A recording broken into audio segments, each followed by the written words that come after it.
देखिए, ये बातें जब मैं सुनती हूँ मुझे लगता है कि अगर घोड़े की नकेल पहली दफे कस दी जाए तो वो बिगड़ैल नहीं होता। क्योंकि देखिए सबने अपना अपना पक्ष रखा, किसी ने इस्लाम के अनुसार रखा, किसी ने लॉ के अनुसार रखा। हालांकि मैं भी लॉ की छात्रा हूँ, लेकिन ये इस समय विषय ये है गंभीरता का कि इस आदमी को क्या इस तरह से खुला छोड़े जाना चाहिए। जब प्रथम बार इसके भाई ने वो वहां पर भाग्यनगर की धरती से भौंका था और इतने हिंदुओं के खिलाफ उसने एक तरह से गजवाई हिंद का आह्वान करा था और कहा था 15 मिनट के लिए पुलिस छोड़ दीजिए, तो उस वक्त क्या हम लोग चूड़िया पहन के बैठे हुए थे? हमने क्या करा? क्या आज भी कोई उसकी पुरानी क्लिप उठाकर उसको दोबारा से मुकदमे में नहीं धकेल सकता है? क्या अगर अन्य अन्य राज्यों में देश के 20 राज्यों में कहीं मुकदमे दर्ज हो गए होते तो वो इधर से उधर भाग रहा होता, एक बार तो उसका एहसास होता, लोगों ने उसको जूते की माला पहना दी होती। कई लोग हैं जिन्होंने आज तक इस्लाम के विरुद्ध कुछ भी बात कही हो, कई लोग गायब हो गए, लेकिन आज तक इन लोगों को असर पड़ा?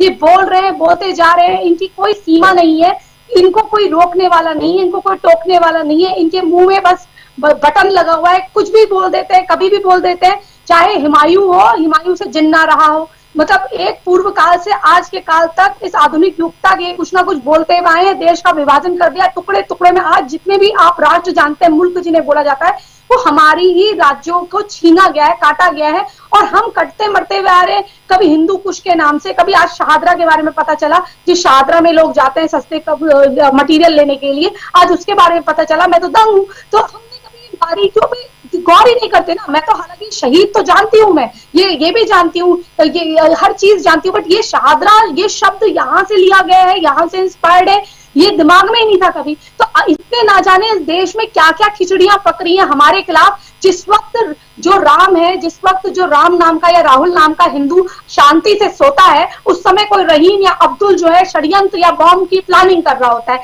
तो इस ऐसे तो हिंदू कहाँ जाएंगे, क्योंकि हिंदू तो अवेयर ही नहीं है ना। उनका पॉपुलेशन की बात करो तो कहते हैं हाँ बच्चे बस रोक देने चाहिए, बच्चे ये कर देने चाहिए, पॉपुलेशन बिल आना चाहिए। अरे जब तक बिल नहीं आ रहा तुम तो करो, लेकिन तुम बोलो तो सही। ना बोलने को राजी, ना कुछ करने को राजी। आज तक उनके वहां आप देखिएगा, मुख्यमंत्री थे केसीआर उस वक्त, तो आप उन केसीआर की भाषा देखिएगा, जी साहब करते थे, जैसे उनके नौकर हो, चपरासी हो। तो जहां की सरकारें झुकी रही, जहां के सरकारी तंत्र उन पे झुके रहे और हमेशा उनके तलवे चाटे, उच्चतम पद पे आसीन होकर भी वहां के देश में इस तरह के जिहादी, इस तरह के मुजाहिद अगर आपके सर पे नंगा नाच नहीं नचेंगे, आपके सर पे मूतेंगे नहीं, तो क्या करेंगे आप ये बताइए? ये यही कर रहे हैं आज, ये सब कर रहे हैं, हमारे खाने में थूक रहे हैं, हमारे बारे में गंदी गंदी बातें कर रहे हैं, खुलेआम चेतावनी दे रहे हैं। अंत शंत जो इनके मन में आता है खड़े होते हैं मंच पे। इस ओवैसी की औकात है कि ये बाहर निकल के बिना सिक्योरिटी के आ जाए। ये इतना बड़ा ये नपुंसक आदमी है कि ये रोड पे एक बार इसने अपने आप पे एक वो करवा दिया कॉन्स्पिरेसी की मुझे किसी ने गोली मारी है।